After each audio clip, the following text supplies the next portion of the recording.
Now listen and answer questions 25 to 30.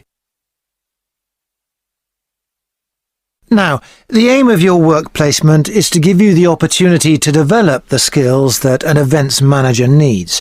So, let's talk about those a bit. Well, I think my communication skills are pretty good. I can talk on the phone to people and book venues and that kind of thing. Good.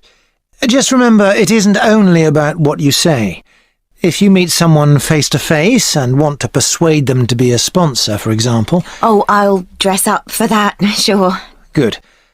Let's go on to think about your organisational skills. You're working in a very people-based industry, and that means things won't always go to plan. I guess it's being prepared to make changes that matters. That's right. You may have to make an on-the-spot change to a timetable because of a problem you hadn't anticipated. Just do it, OK. How's your time management these days? I'm working on it. I'm certainly better when I have a deadline, which is why this work suits me. Yes, but it's how you respond as that deadline approaches.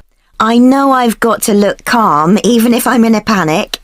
Just think to yourself, no one must know I'm under pressure. Yeah, even though I'm multitasking like crazy. Another skill that events managers need is creativity.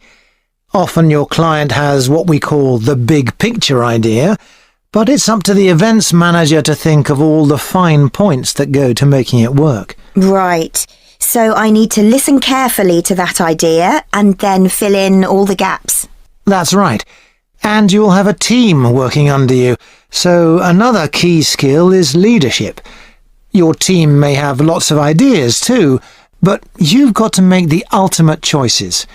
Do we have refreshments inside or out, for example? Isn't it better to be democratic? It's a nice idea, but you have the ultimate responsibility. So believe in what you think best. Be prepared to say, yes, that's a good idea, but it won't work here. I see what you mean. What about the networking side of things? I know it's an area that a lot of students worry about because we don't have much experience to offer others.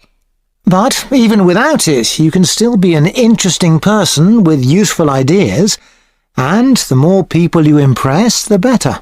I guess that will help me when I apply for a real job. Exactly. Think ahead, remember what your ambitions are, and keep them in mind. Definitely.